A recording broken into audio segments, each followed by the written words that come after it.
We return again to our continuing series this week, Nigeria, Pain and Promise. Tonight, special correspondent Nick Schifrin looks at corruption in the oil-rich nation, from allegations against the former government down to the police on the streets. On the streets of Lagos, there's a saying, every day is for the thief. Godwin Ekpo's thief was supposed to be his protector.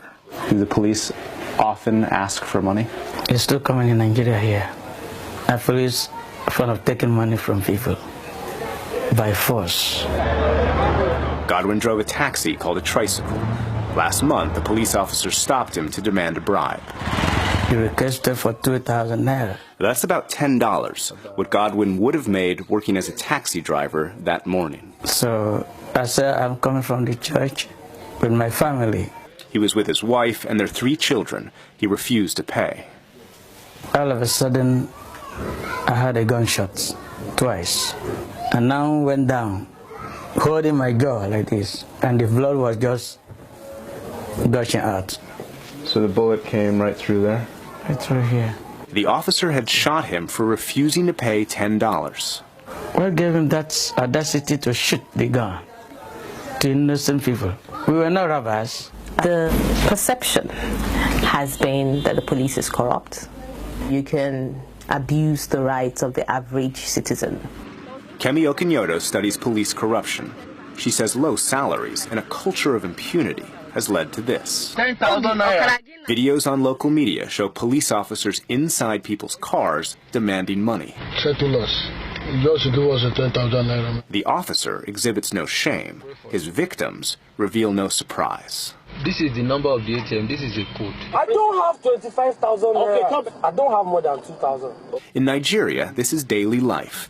For some, when the person asking for money has a club or a gun, bribes are more like ransoms. The low-level corruption makes it worse when you come in contact with police officers, when you go and report a case, and the case can easily be turned against the person that has come to report. In Nigeria, the corruption is sadly everywhere. Shopkeepers here say police preside over a market for fake medicine. I've been asked for bribes by police officers, by soldiers, by airport security officers behind the X-ray machine. In Nigeria, the cancer of corruption has been spreading for years. Often it starts in childhood. The Kuletu school in Bauchi State looks like many rural Nigerian schools. This is the second-grade classroom. No desks, no chairs, no pencils, no books. How can a student will sit on the ground, listen to the teacher attentively? Yes, they have the... Principal Musu Muhammad points out this is mostly not about poverty. The 2014 federal education budget was $2.4 billion. Muhammad accuses the government of pocketing money that's supposed to educate children. The selfishness of some of the leaders, I cannot say all of them, but some, they have selfishness. So this was built in 2009? 9, yes. He's been asking the local government to fix this classroom. The wind blew the roof off 6 years ago. So the contractor used this wood instead of the wood they were supposed to use? They're supposed to use 2x4, they use 2x2. The thinness of this wood, this is why the roof came down? That's it. That's it. So they're keeping a part of the money they're supposed to use for construction. That is true. And they're putting it in their pockets. That's it. That's actually what happened. And there's no follow-up of government. Is that because the government is in on it? That's it. That's the problem. Why is there not money coming to these schools? It's corruption from our leaders. Sylvester Yibis is a local human rights campaigner. He accuses government officials of theft. During their campaign, they will set all sorts of promises. When they come on board, they will do this, they will do that. But at the end of the day, they will lose our money to foreign countries. You might think a man who travels with people who call him king, who drives around with a police escort, and who rides in the back of a Rolls-Royce limo is a member of Nigeria's corrupt class. But Muhammadu Sanusi is one of Nigeria's most progressive voices. In Nigeria, there's no accountability at all. And that's why I think Nigerian corruption is worse than corruption in many parts of the world, because it's the worst type of corruption. It's stealing. Sanusi is the Emir of Kano, Nigeria's second highest Islamic authority. But he's most famous for what he did wearing a suit. We don't have development because vested interests continue to rape this country and continue to take the money out. That's a TEDx conference in 2013 when Sanusi was Nigeria's central bank governor. He accused former President Goodluck Jonathan, former Petroleum Minister Daisani Alison Madueke, and the federal government of looting $20 billion of the country's oil wealth. In response to his whistleblowing, he was fired. Frankly, I think $1 billion a month under Jonathan was about what we were losing. Nigeria is Africa's richest country because of oil, but the oil deals are as opaque as the oil being exported. U.S. and British officials told us Alison Madueke might have personally overseen the stealing of $6 billion, the most common method, awarding oil contracts to companies owned by friends. Basically, all it does is allows a group of people who themselves don't have any kind of operating background to pay $50 million, okay, for access to the crude oil in blocks valued at over $2 billion. And they just take the crude, ship it out, and don't return the money. And there is no trace of where the money has gone. The second way to steal was by literally making oil on ships disappear. We obtained this document that shows in February 2014, of 32 ships carrying Nigerian oil, 19, nearly 60%, didn't deliver the same amount of oil they picked up. Someone gets a contract to lift crude from the terminals to the refineries. And in between, that crude is stolen. It's stolen in the high seas. Alison Madueke's lawyer declined to speak to PBS NewsHour. But in London, where she's recovering from cancer treatment, she told a Nigerian journalist, quote, "How can 20 billion disappear? I challenge anyone to come forward with facts showing I stole government or public money. I've never stolen Nigeria's money."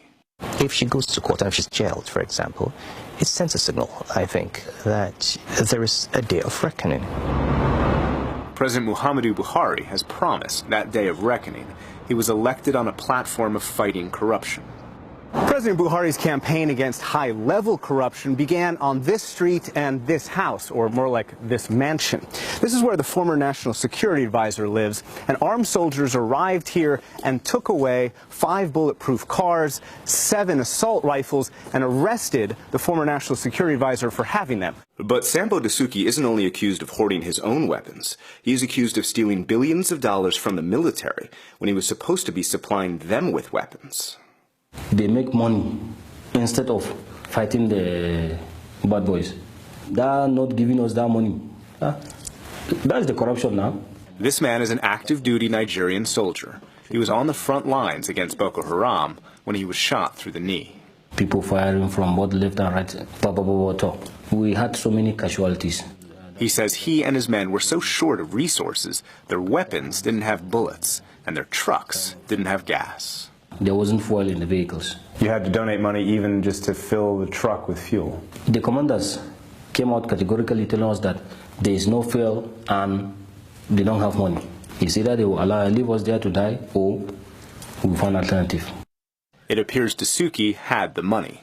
This document obtained by PBS NewsHour is a request by Dasuki's office for $47 million. A Nigerian official says the money left the central bank in cash at night in armored vans. A second document shows Daisani Alison Madueke's name on the bottom. This transfer was for $289 million to the National Intelligence Agency. The problem with that, the official National Intelligence Agency budget was only $160 million. There's no doubt that situation is strongly linked with corruption. Professor Bolaji Owasanoi advises Buhari on how to combat high-level corruption. Because money that was appropriated was not being used for purpose. That's why I said corruption weakened and escalated our insecurity. Because money that was appropriated for weapons, for welfare, it wasn't getting to base. Dasuki has denied the charges. His lawyer, Raji Ahmed, declined to be interviewed on camera, but he told me, quote, "All the procurements were made at the request of the military. They identified the contracts or the suppliers, and Dasuki merely sought the approval of the president." That explanation doesn't satisfy the new government. Those who have looted public funds are going to be prosecuted, and those funds are going to be recovered. I'm feeling serious pain now. But fixing this won't be easy. There's a saying here, when you fight corruption, corruption fights back.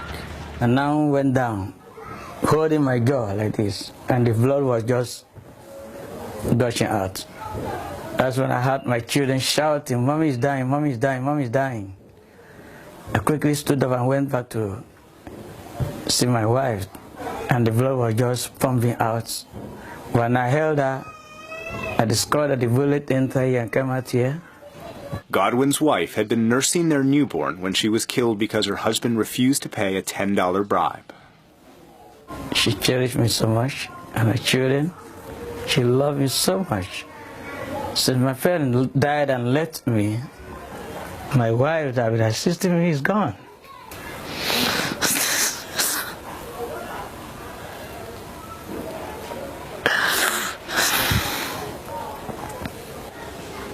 I would like my children to be great men and women in this generation. And I'm going to train them.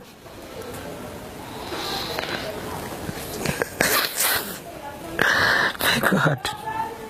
Corruption stole this man's wife and these children's mother. It will keep stealing Nigeria's future unless Nigeria finds a way to change. Nick Schifrin, PBS NewsHour, Kano, Nigeria. In tomorrow's final story, Nick will detail the abuse and mistreatment of gays in Nigeria.